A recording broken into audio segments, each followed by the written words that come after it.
ओम ब्रह्म सत्यम सर्वथा। आज का विषय है सिमरन में जो संसारी विचार आते हैं उस पर कैसे काबू पाया जाए। जब भी हम सिमरन करते हैं सबकी ये प्रॉब्लम रहती है कि बहुत संसारी विचार आते हैं। आज इसको गुरुदेव के वचनों के आधार पर समझने की कोशिश करेंगे। सतगुरुदेव ने फरमाया है कि श्वास श्वास सिमरन कर सच्चिदानंद मुरार, पावे परम आनंद को बिन से मन अहंकार। श्वास श्वास सिमरन करने से सच्चिदानंद मुरार को हम प्राप्त कर लेंगे, आनंद को प्राप्त लेंगे और अहंकार समाप्त हो जाएगा। ये जो समस्या है कि सिमरन के वक्त संसारी ख्याल बहुत आते हैं, यह समस्या बड़ी कॉमन है और सभी के साथ होती है और लगभग सभी अभ्यास करने वालों को यह समस्या का सामना करना पड़ता है।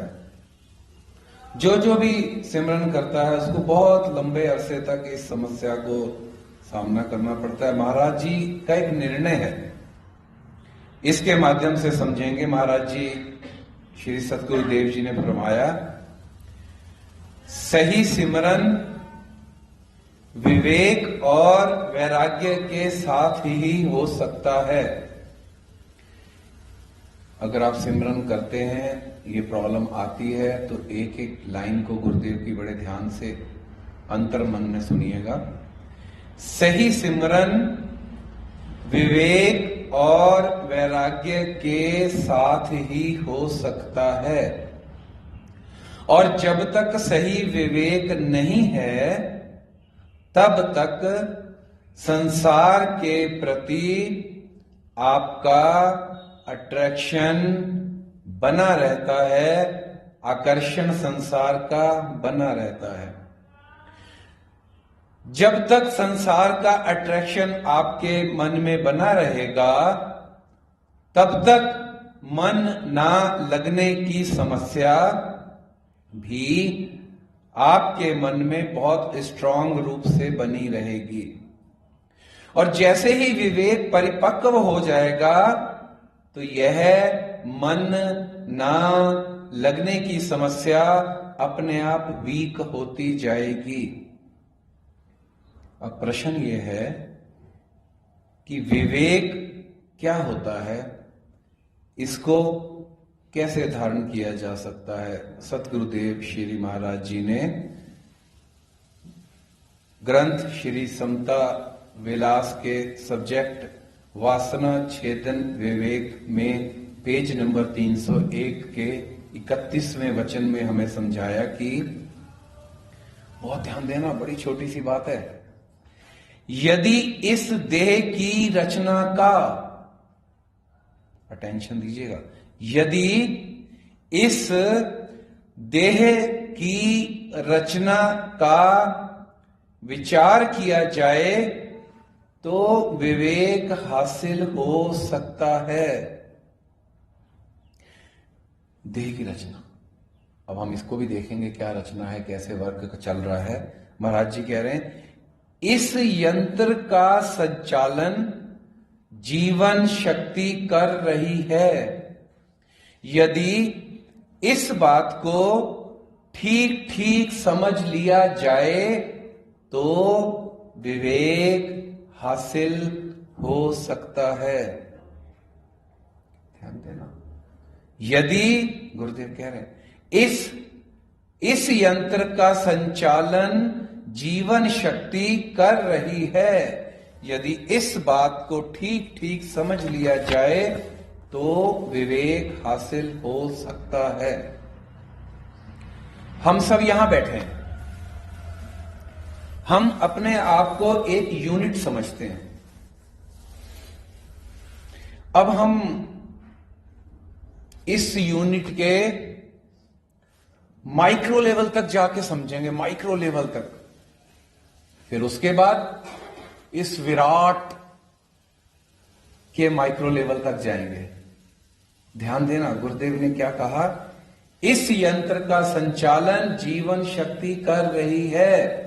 यदि इस बात को ठीक ठीक समझ लिया जाए तो विवेक हासिल हो जाएगा। देखिए, हमारा जो शरीर है ये भिन्न भिन्न तंत्रों से मिलकर बना है। एक होता है रेस्पिरेटरी सिस्टम, दूसरा होता है डाइजेस्टिव सिस्टम, बॉडी के अंदर की बात हो रही है, तीसरा होता है सर्कुलेटरी सिस्टम। महाराज जी ने कहा भाई पहले इस देह को अच्छे से समझ ले तो तुझे पता लग जाएगा कि यार ये तो सब कुछ ईश्वर करने वाला, मैं क्यों टेंशन करता हूं।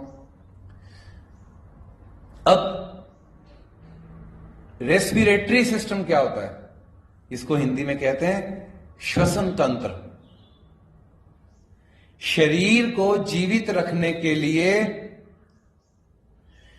रेस्पिरेटरी सिस्टम ऑक्सीजन को अंदर लेके जाता है, ध्यान देना, और शरीर की कोशिकाओं द्वारा उत्पादित कार्बन डाइऑक्साइड को शरीर से बाहर निकाल देता है। सिमरन में संसारी विचार आते हैं, इसके लिए विवेक चाहिए।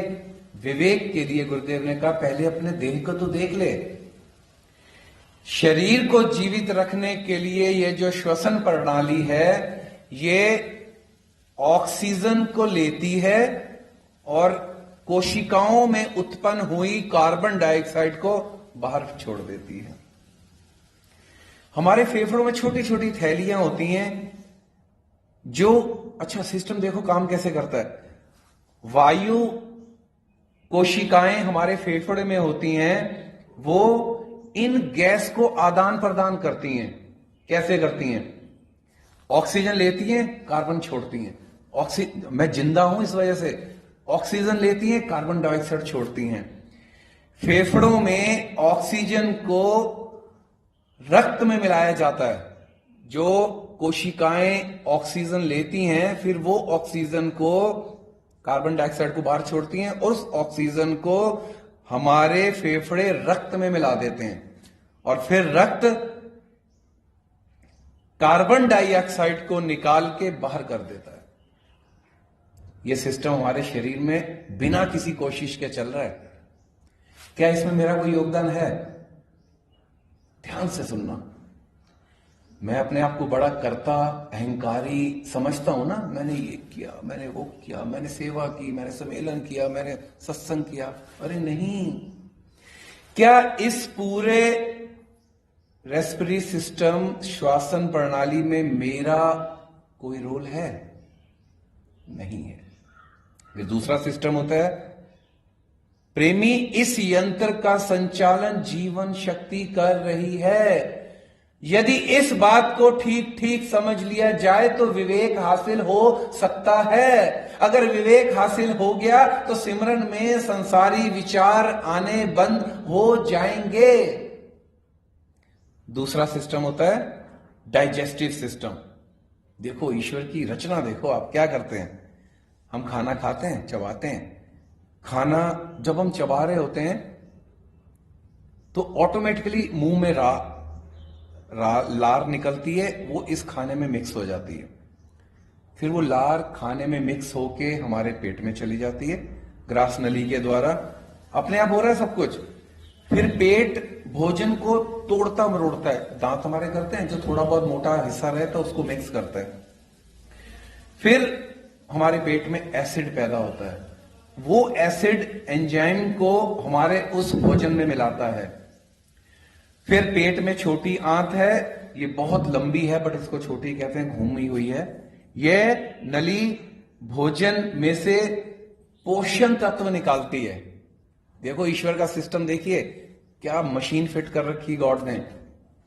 वो छोटी आंत हमारे भोजन में से पोषण तत्व निकाल देती है, फिर वो बड़ी आंत को ट्रांसफर कर देती है।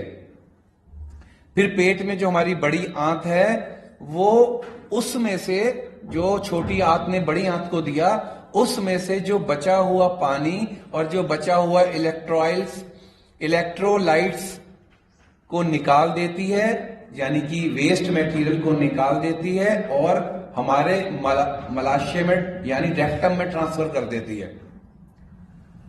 बड़ी आंत वेस्ट मटेरियल को निकाल के यानी कि मल को निकाल के हमारे मलाशय यानी रेक्टम को भेज देती है। रेक्टम यानी मिशाल जो मल है उसको रोकता है, भरता है, संकेत देता है और बाहर भेज देता है। यह है जो हम खाते हैं, ईश्वर उसको कैसे डाइजेस्ट करते हैं। पूरी एक प्रणाली है ईश्वर के द्वारा बनाई हुई। क्या इसमें मेरा कोई रोल है? बताओ आप जरा। मैं अहंकारी समझता हूं, मैं बलवान समझता हूं, मैं सुंदर समझता हूं, मैं बुद्धिमान समझता हूं, मैं ना जाने क्या क्या समझता हूं। अरे बाहर की तो अभी हम बात ही नहीं कर रहे, अभी हम विराट के माइक्रो लेवल तक भी जाएंगे, अभी अंदर की बात चल रही है। कितना भगवान के द्वारा बनाया हुआ सिस्टम है और मैं इसको तहस नहस करने में लगा हूं। पिज्जा खाता हूं, बर्गर खाता हूं, मोमोज खाता हूं। अरे सोचिए तो सही, वो बेचारी छोटी आंत कैसे उसमें से पोषण तत्व निकालती होगी। उनमें तो पोषण तत्व है ही नहीं। फिर वो सारा आपका खाया हुआ पिज्जा, बर्गर, मैदा हूबहू बेचारी मेहनत करती रहती है। पोषण तत्व उसमें कुछ होगा तभी तो निकालेगी। फिर वो सारा मटेरियल बड़ी आंत को ट्रांसफर कर देती है। फिर वो बड़ी आंत बड़ी परेशान होकर सारा मटेरियल रेक्टम को दे देती है। भोजन बड़ा सोच समझ के खाना है आपने। ईश्वर के द्वारा बनाई हुई मशीन को डिस्टर्ब करने का आपको कोई अधिकार नहीं है। उपयुक्त भोजन खाइए, क्योंकि आपने अपने मन को सिमरन में लगाना है। फिर तीसरा होता है सिस्टम जो हमारी बॉडी के अंदर है। गुरुदेव कह रहे हैं इस यंत्र का संचालन जीवन शक्ति कर रही है।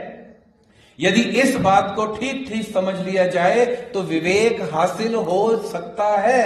अगर विवेक हासिल हो गया तो सिमरन के वक्त संसारी विचार आने रुक सकते हैं। अगर संसारी विचार आने रुक गए तो आप प्रेम से अभ्यास कर पाएंगे।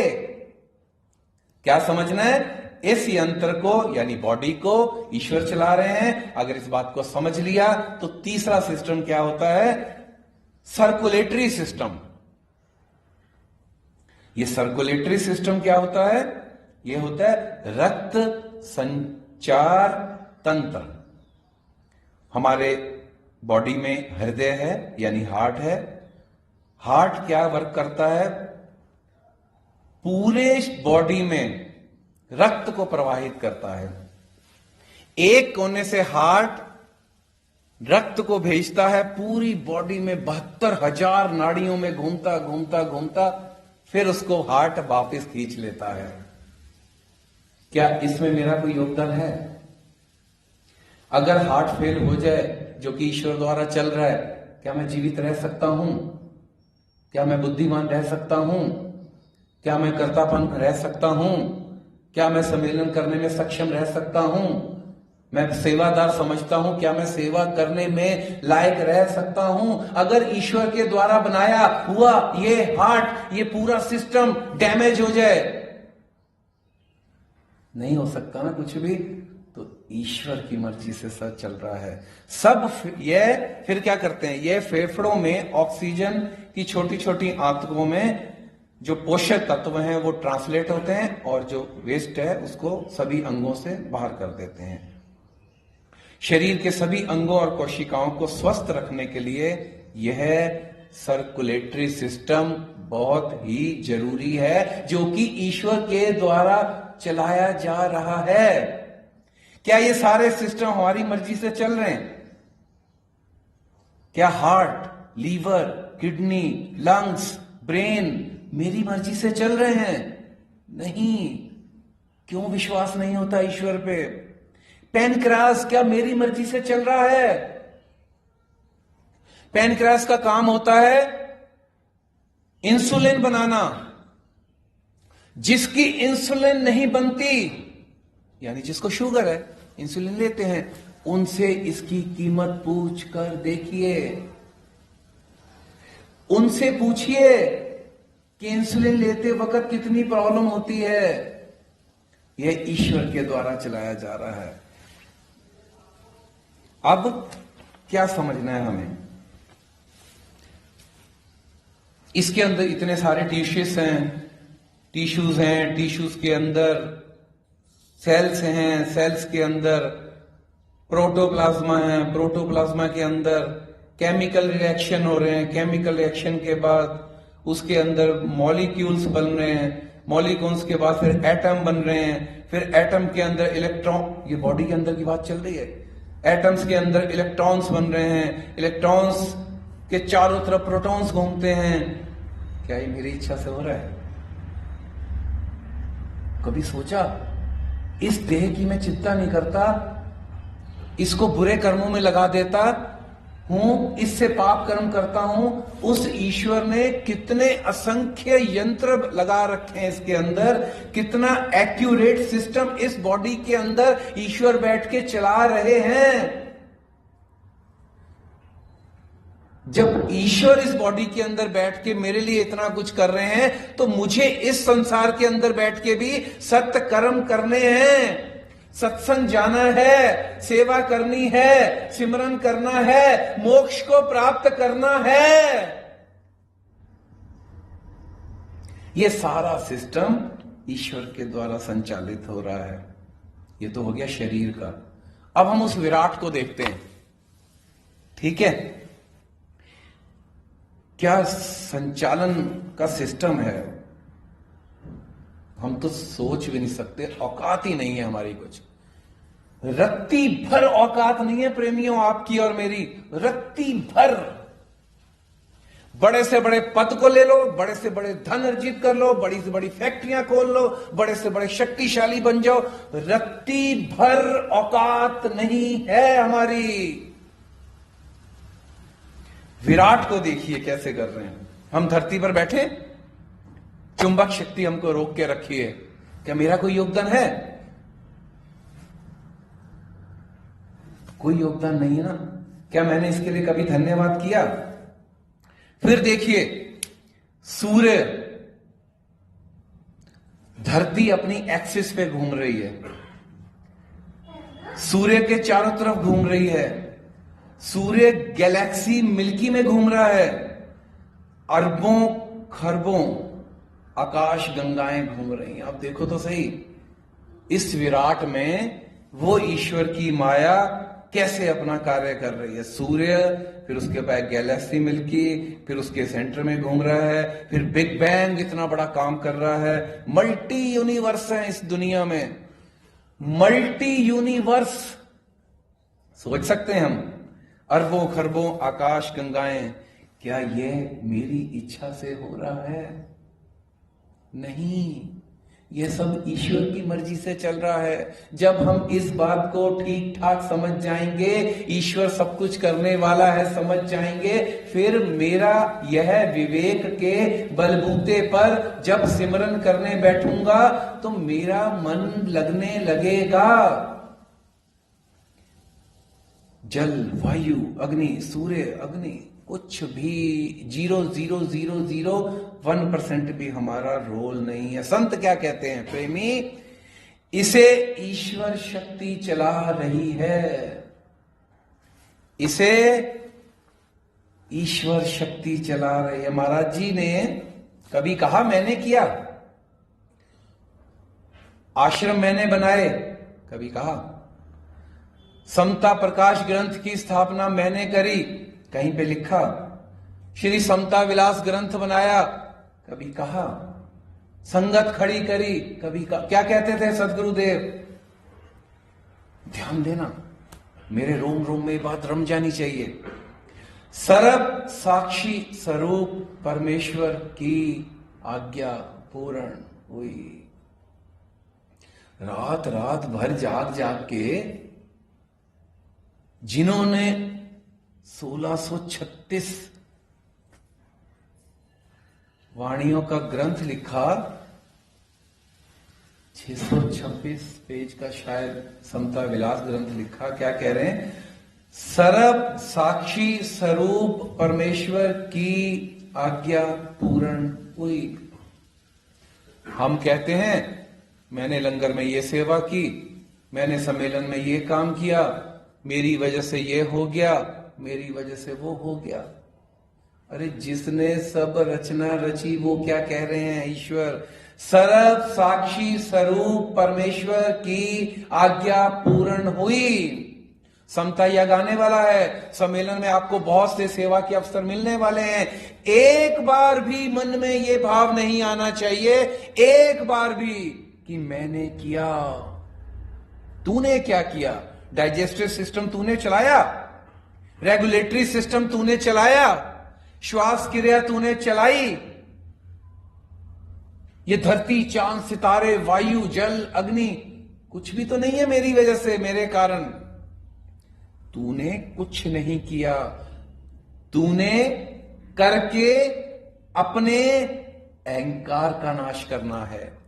अगर सम्मेलन में सेवा करके 1% भी ये भाव आ गया कि मैंने ये, लोग आपको बहुत कहेंगे अरे तूने भाई ये क्या, तूने, ना ना ना ना, एक तरफ से सुनना नहीं, उसी तरफ से निकाल देना। और यही कहना बार बार, अगर सम्मेलन में आप जब सेवा करेंगे, लोग आपको प्रोत्साहित करेंगे, आपकी प्रशंसा करेंगे, तो इस लाइन को रट लीजिए, सर्व साक्षी स्वरूप परमेश्वर की आज्ञा पूर्ण हुई। सर्व साक्षी स्वरूप परमेश्वर की आज्ञा पूर्ण हुई। यह देह और संपूर्ण संसार को ईश्वर शक्ति चला रही है। सर्व जगत का कर्ता, जानो एक भगवान, आप अकर्ता हो रहो, यही सार है ज्ञान। यही सार है ज्ञान। सार का मतलब निचोड़। इतने ग्रंथों का निचोड़ यही है, आप अकर्ता हो रहो। जब तक आप अकर्ता नहीं होगे तब तक आप करता रहोगे। जब तक आप करता रहोगे तब तक आप सिमरन में बैठ के प्लानिंग करते रहोगे। कोई ताकत रोक नहीं सकती, क्योंकि आप करता हो, मैंने ये करना, दुकान पे वो करना, बच्चों का ये करना, उसकी शादी करनी, ये प्लानिंग नहीं रुक सकती। जब तक आप करने वाले हो, सिमरन में विचार की प्लानिंग आप नहीं रोक सकते।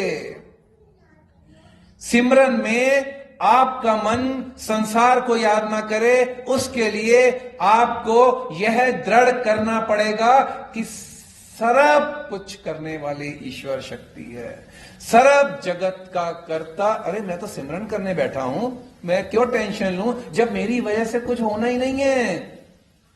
आप कितनी कोशिश कर लो कि कल मुझे सो एंड सो करना है, कल मुझे ऐसा करना है, कल मुझे वैसा करना है, आप नहीं कर पाते हो।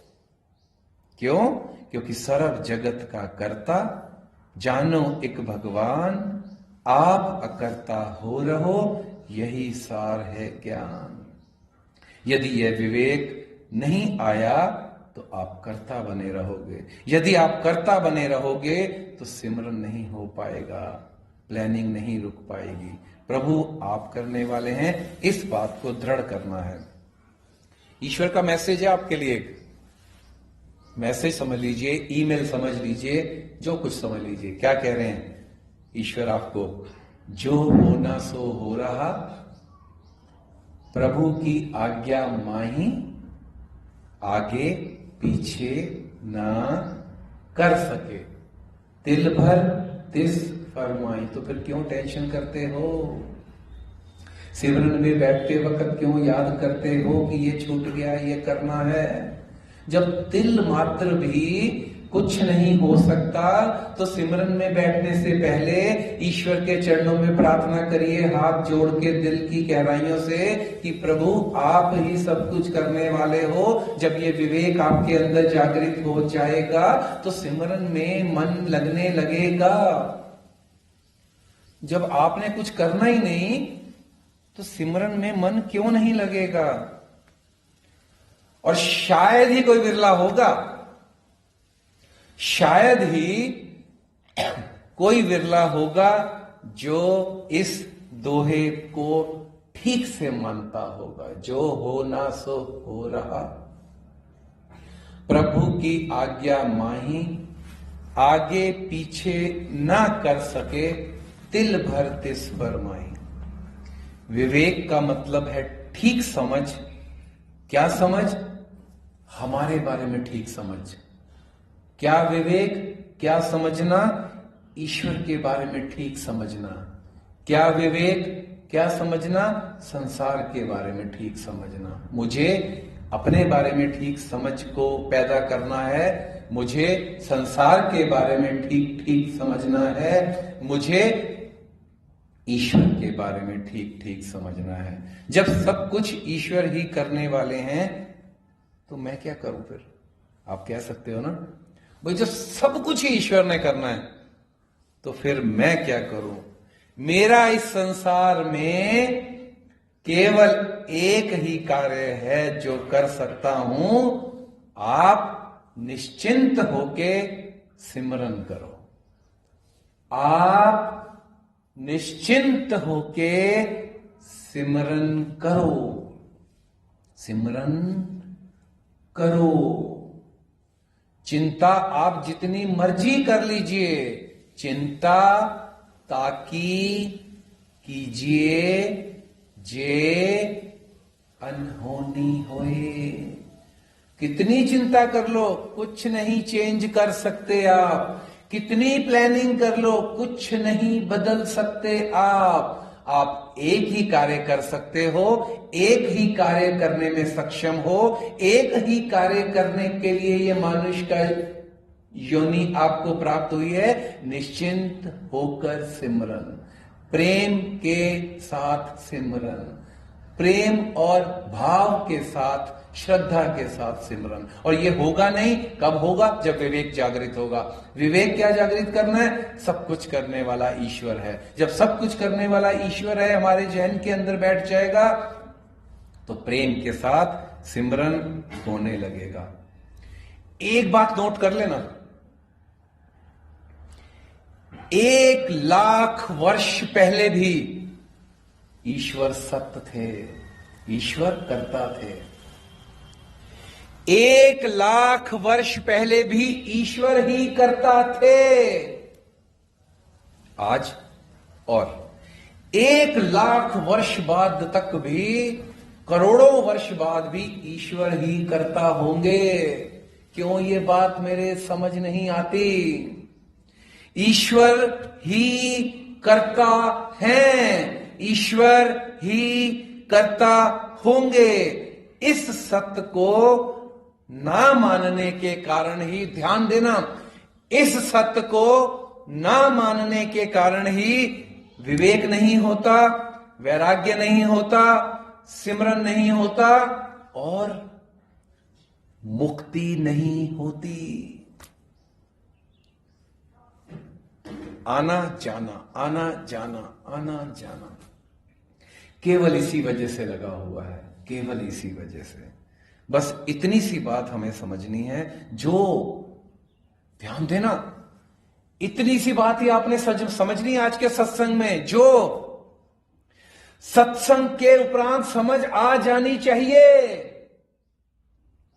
ये बात आज के सत्संग में समझ आ जानी चाहिए। क्या? मनुष्य जीवन का सार क्या है? सत्य स्वरूप की तलाश। मनुष्य जीवन का सार क्या है? सत्य स्वरूप की तलाश।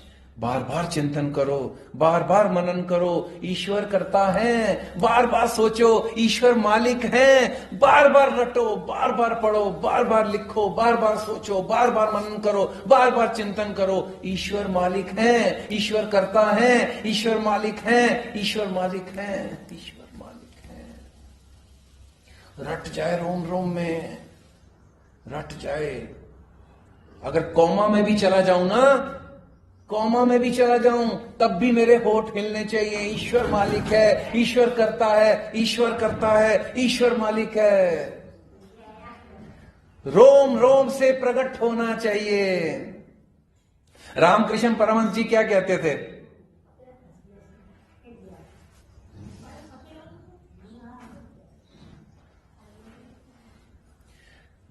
बहुत काम की बात कहते थे रामकृष्ण परमहंस जी, बार बार कहते थे, मेरा तो, ध्यान देना, सिर्फ उनका नहीं आपके लिए भी, मेरा तो सब कुछ मां कर रही है। ओहो, काली मां को मानते थे ना। मेरा तो सब कुछ काली मां ही कर रही है। और एक लाइन और इससे आगे बहुत बड़ी, सब कुछ ही मां कर रही है। ये तो कह रहे हैं अपने लिए, फिर क्या कह रहे हैं? सबका ही मां सब कुछ कर रही है। सबका ही सब कुछ ईश्वर कर रहे हैं। मेरा सब कुछ मां कर रही है। सबका ही सब कुछ मां कर रही है। यह बात तो रामकृष्ण परमहंस जी को समझ आ गई, मुझे नहीं आई। उनको तो ये होश था, मैं मदहोश हूं, मैं मदहोश हूं। इसलिए अच्छा, आप ध्यान दीजिए, कोई बंदा नदी में अगर तैर रहा हो और बेहोश हो जाए, क्या होगा? किनारे लग जाएगा? डूब जाएगा ना। मैंने भी डूबना है, क्योंकि मैं इस भव सागर रूपी सागर में मदहोश हूं, बेहोश हूं।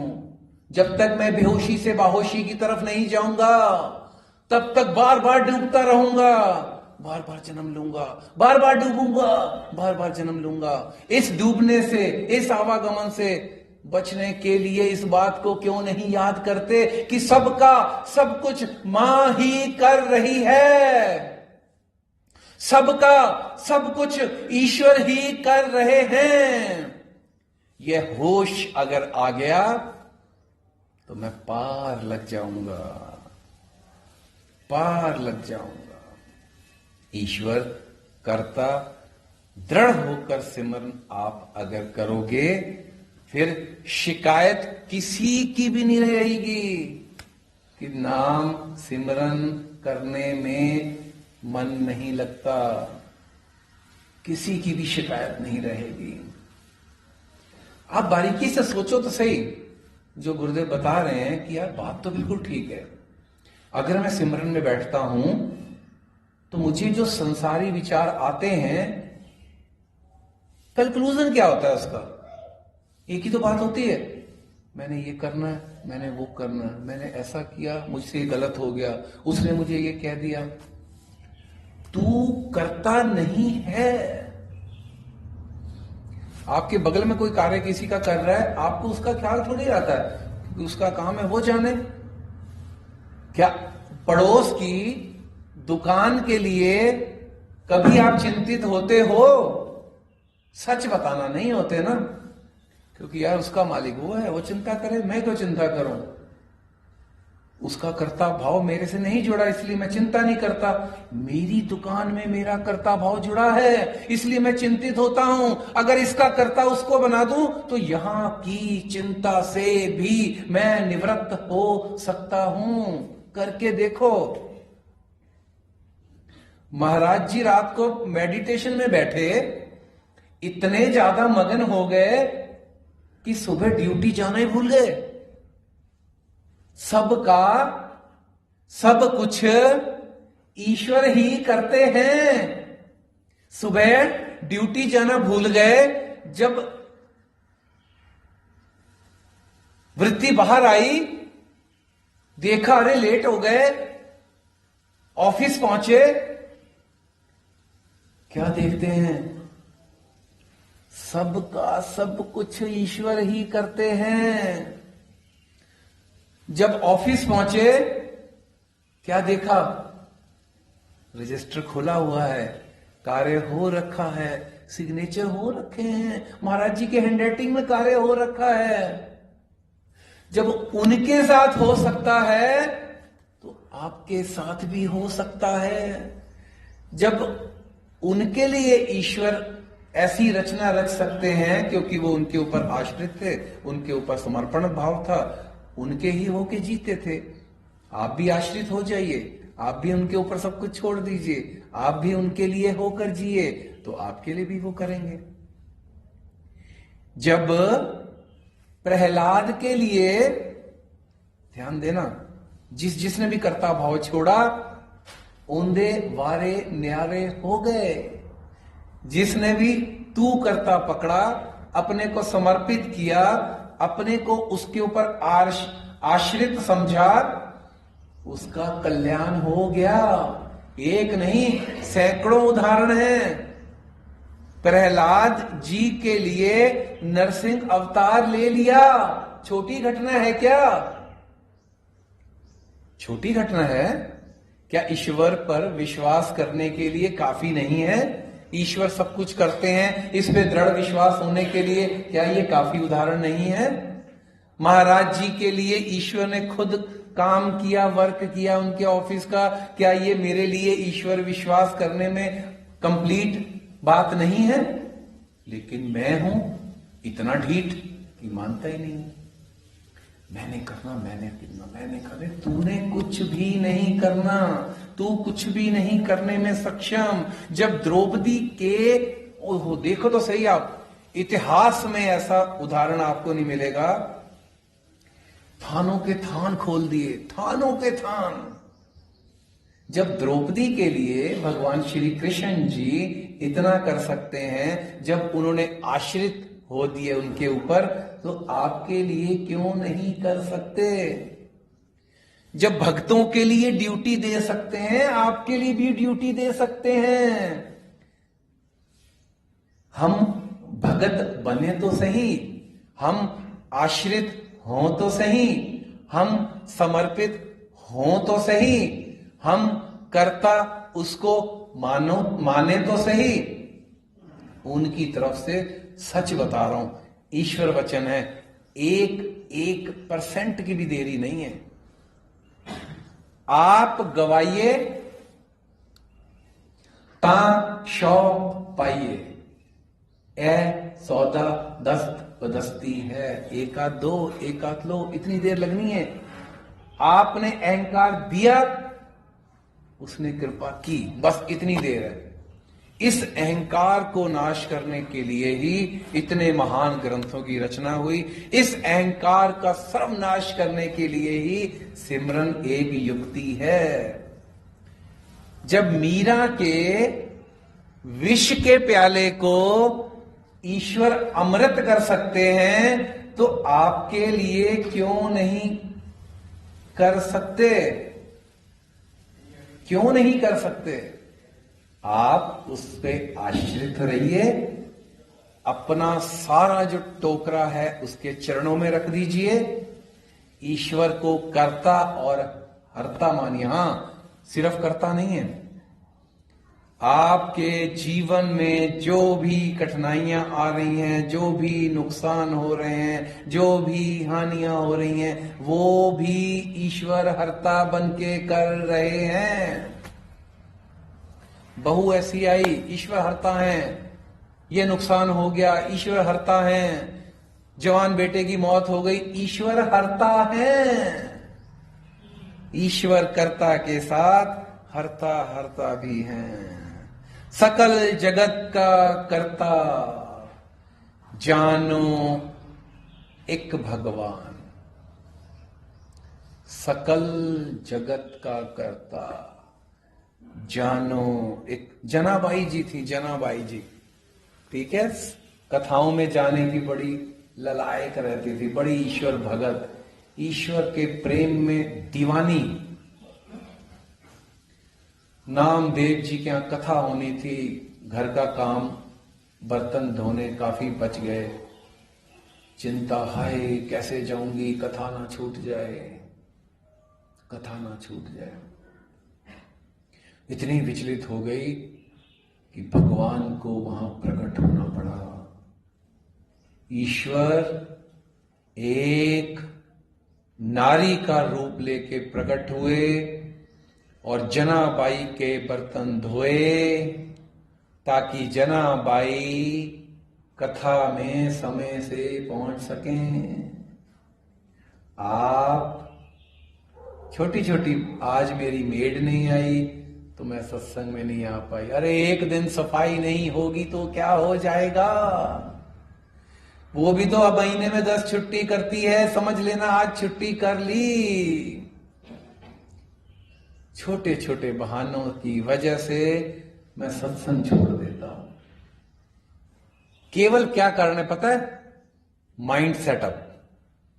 अगर आपने माइंड सेटअप कर लिया कि मुझे जाना है, इट मीन्स ये बॉडी और ये पूरी प्रकृति आपको उसी की ओर धकेलने लग जाएगी, आपको हेल्प करने लग जाएगी। मुझे क्या करना है?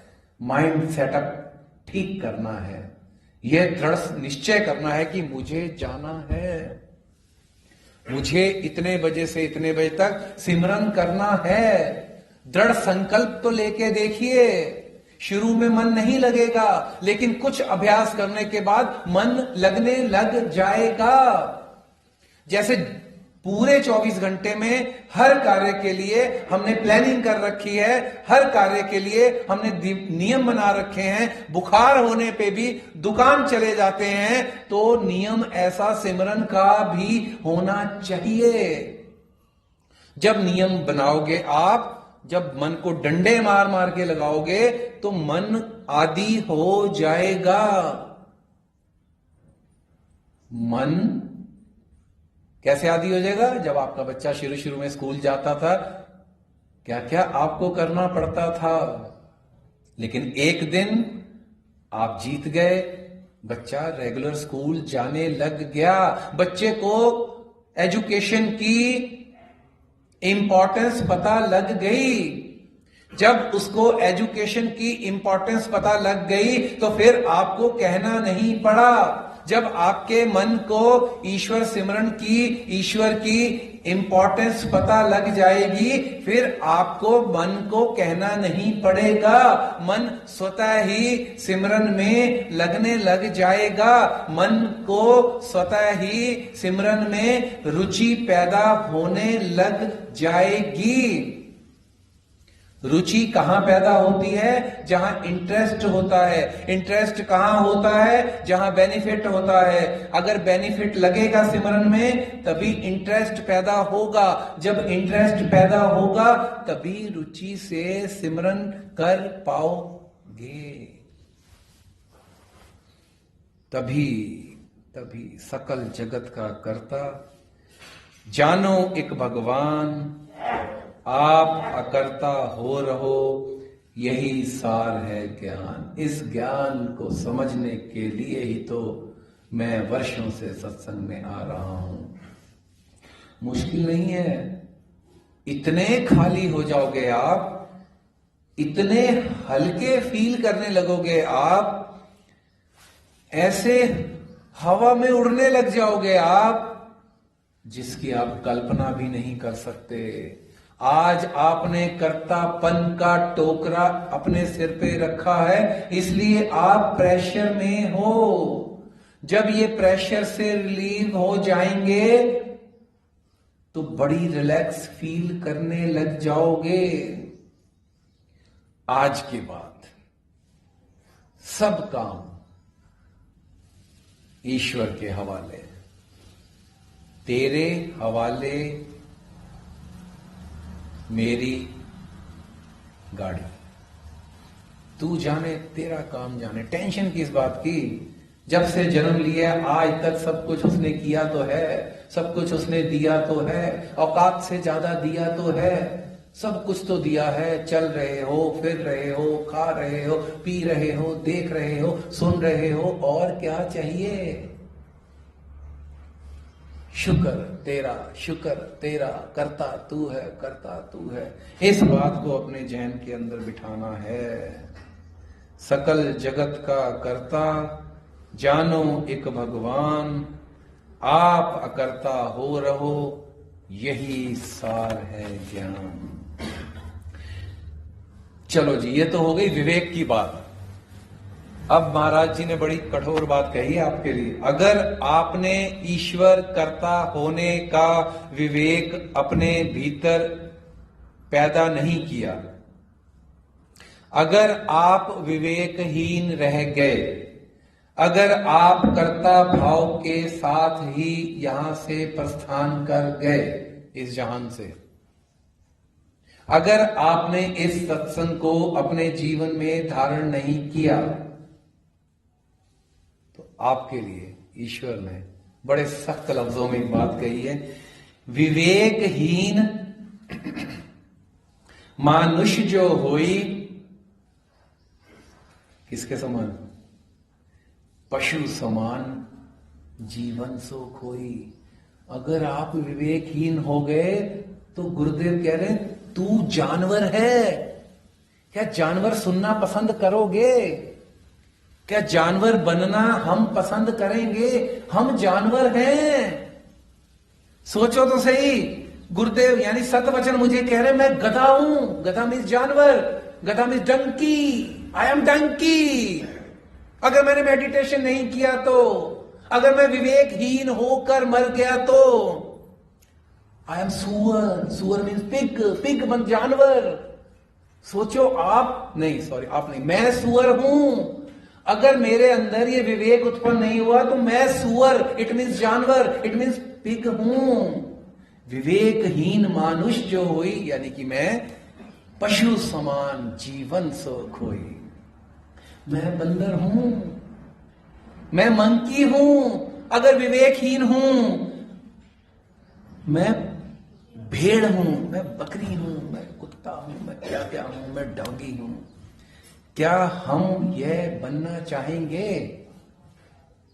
अंदर से सोचिए, अगर मैं विवेकहीन हूं तो क्या मैं कुत्ता, बिल्ली, गधा, सुअर, बंदर, कीड़ा मकोड़ा बनना चाहूंगा?